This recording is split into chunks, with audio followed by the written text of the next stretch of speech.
আসসালামু আলাইকুম ওরহমতুল্লাহি ওবরকাতুহু। মুমতাহিনা টিভিতে আপনাকে স্বাগতম। রসুল সাল্লাল্লাহু আলাইহি ওয়াসাল্লাম রমজান শুরু ৬ থেকে ৭ দিন পূর্বে যে আমলগুলো করতেন এবং যে আমলগুলো করতেন না সেগুলো আমরা জানার চেষ্টা করি। আসেন আল্লাহর নামে শুরু করি।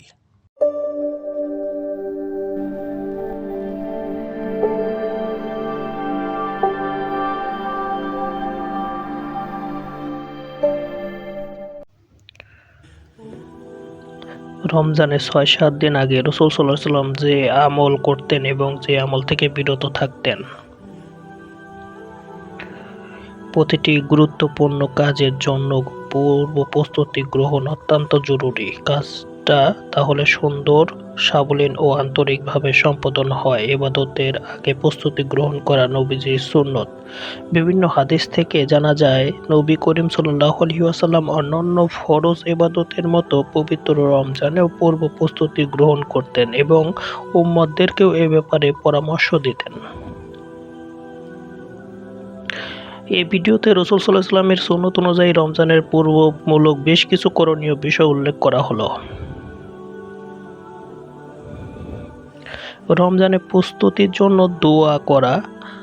আমলের তাওফিকের জন্য দোয়া করা নবীজির স্বভাব ছিল। রমজানের প্রাপ্তির জন্য রাসূল সাল্লাল্লাহু আলাইহি ওয়াসাল্লাম রজব মাস থেকেই দোয়া করতেন। হযরত আনাস রাদিয়াল্লাহু তাআলা আনহু বলেন, রমজান মাসের যখন রজব মাস প্রবেশ করত তখন রাসূল সাল্লাল্লাহু আলাইহি ওয়াসাল্লাম বলতেন, হে আল্লাহ, রজব ও শাবান মাস আমাদের জন্য বরকতময় করুন এবং আমাদেরকে রমজান পর্যন্ত পৌঁছিয়ে দিন। তাবারানী হাদিস ৩৯৩৯। পূর্বসূরি অনেকেই আলেম থেকে রমজান পাওয়া পর্যন্ত দোয়া করার কথা বর্ণিত হয়েছে। মুআল্লা বিন ফজল রাদিয়াল্লাহু তাআলা বলেছেন, তারা ৬ মাস দোয়া করতেন রমজান মাস পাওয়া পর্যন্ত এবং ৬ মাস দোয়া করতেন তাদের আমলগুলো কবুল হওয়ার জন্য। ইয়াহিয়া বিন কাসির রাদিয়াল্লাহু তাআলা বলেন, হে আল্লাহ, আমাকে রমজান পর্যন্ত নিরাপদ রাখুন। রমজানকে আমার জন্য নিরাপদ করুন এবং রমজানের আমলগুলো কবুল করে আমার কাছ থেকে রমজানকে বিদায় করবেন।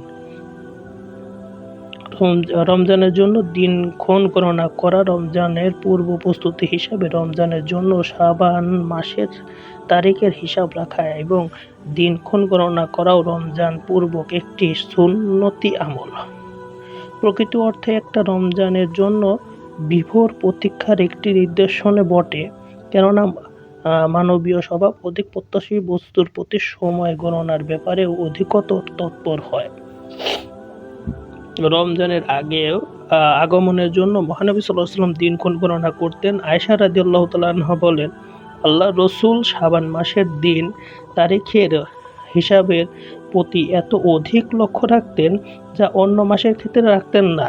আবু দাউদ হাদিস ২৩২৫। এমনকি তিনি শাবানের হিসাবও রাখার জন্য নির্দেশও দিয়েছেন, যেন রমজান আগমনের বিষয়ে সন্দেহ পতিত হতে না হয়। তিনি বলেন, তোমরা রমজানের জন্য শাবানের চাঁদ হিসাব রাখো। সিলসিলাতুল সহিহ হাদিস। রমজানের আগের দিনগুলোতে রোজা না রাখা। রাসূল সাল্লাল্লাহু আলাইহি ওয়াসাল্লামের জীবন থেকে বোঝা যায়, রমজানের দীর্ঘদিন রোজা রাখা দৈহিক ও মানসিক প্রস্তুতির জন্য শাবান মাসের অধিক হারে রোজা পালন করা সুন্নত। তবে তা পুরো শাবান মাসের নয়, বরং রাসূল সাল্লাল্লাহু আলাইহি ওয়াসাল্লাম রমজানের ঠিক আগমনের দিনগুলোতে রোজা রাখতেন না। এ সময় তিনি রমজানের প্রস্তুতিকল্পে শরীর গঠনে মনোযোগ দিতেন। রাসূল সাল্লাল্লাহু আলাইহি ওয়াসাল্লামের রোজা ত্যাগ করার বিষয়টি অন্য হাদিস থেকে এসেছে। হযরত আয়েশা রাদিয়াল্লাহু তাআলা আনহা বলেন, শাবানের তুলনায় অন্য কোনো মাসে আমি তাকে এত অধিক হারে রোজা পালন করতে দেখিনি। তিনি শাবানের প্রায় পুরোটাই রোজার অতিবাহিত করতেন, তবে রমজানের প্রস্তুতির জন্য কিছুদিন বাদ রাখতেন। মুসলিম হাদিস ১১৫৬। জনসাধারণকে রমজানের প্রতি উৎসাহী করে তোলা। রমজানের ফজিলত সম্পর্কিত হাদিসগুলো অধিকাংশই রমজান মাসের আগে বিভিন্ন বৈঠকে রাসূল সাল্লাল্লাহু আলাইহি ওয়াসাল্লাম সাহাবীদেরকে জানিয়েছেন। তিনি তাদের উৎসাহ দিয়ে বলতেন, রমজান বরকতময় মাস তোমাদের দুয়ারে উপস্থিত হয়েছে। পুরো মাস রমজান পালন আল্লাহ তোমাদের জন্য ফরজ করেছেন। এ মাসে আল্লাহ কর্তৃক একটি রাত প্রদত্ত হয়েছে যা হাজার মাস হইতে উত্তম। যে এ কল্যাণ থেকে বঞ্চিত হলো সে বঞ্চিত হলো মহা কল্যাণ থেকে। নাসাই হাদিস 2106। আরও বলতেন, রমজান মাসে প্রথম রাতে শয়তান ও দুষ্ট জিনদের শৃঙ্খলাবদ্ধ করা হয়, জাহান্নামের কপাটগুলো বন্ধ করে দেওয়া হয়, তার একটি দরজাও খোলা হয় না। উন্মুক্ত করে দেওয়া হয়, জান্নাতের দরজাগুলো বন্ধ করা হয় না, তার একটিও।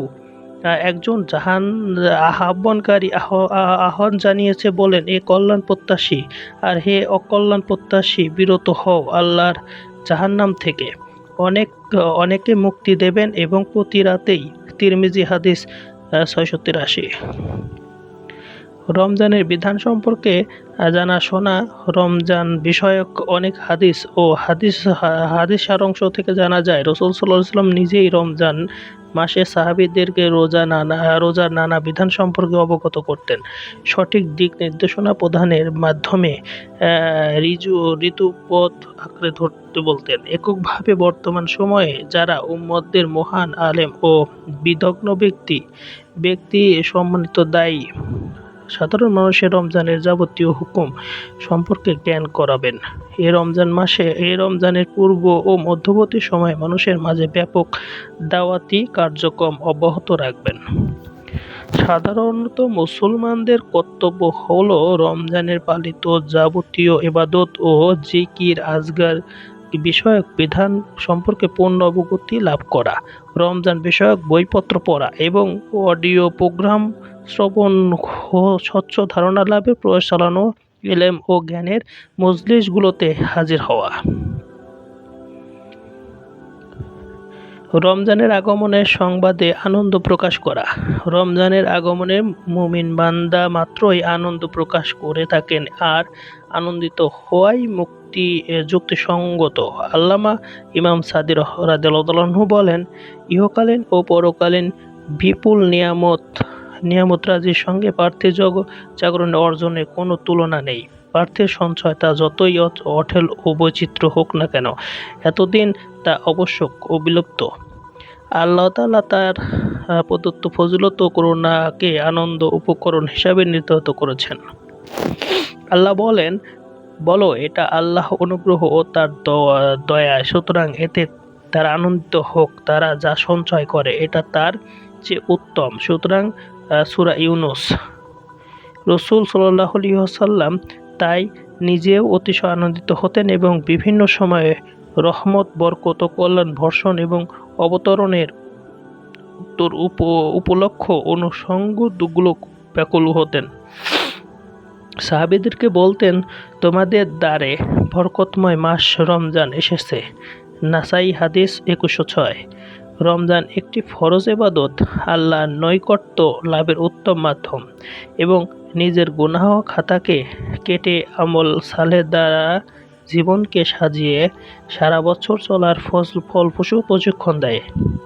অতঃপর প্রত্যেক মুমিনের এই রমজানের সদ্ব্যবহার উত্তম ও প্রমাণ হলো এ ব্যাপার নবীজি সাল্লাল্লাহু আলাইহি ওয়াসাল্লামের মতো করে সর্বত্র প্রস্তুতি গ্রহণ করা, মানসিক ও আত্মিকভাবে রমজানের স্বাগত জানানোর জন্য ব্যাকুল হওয়া, তা যেন পূর্ণাঙ্গভাবে কল্যাণবতী এবং সময়গুলো পরিপূর্ণ কাজে লেগে জীবন সুন্দর ও আলোকিত হয়। এই ভিডিওটি যদি আপনাদের ভালো লেগে থাকে তাহলে অবশ্যই লাইক দিয়ে পাশে থাকবেন এবং সাবস্ক্রাইব করবেন। আসসালামু আলাইকুম ওয়া রাহমাতুল্লাহি ওয়া বারাকাতুহু।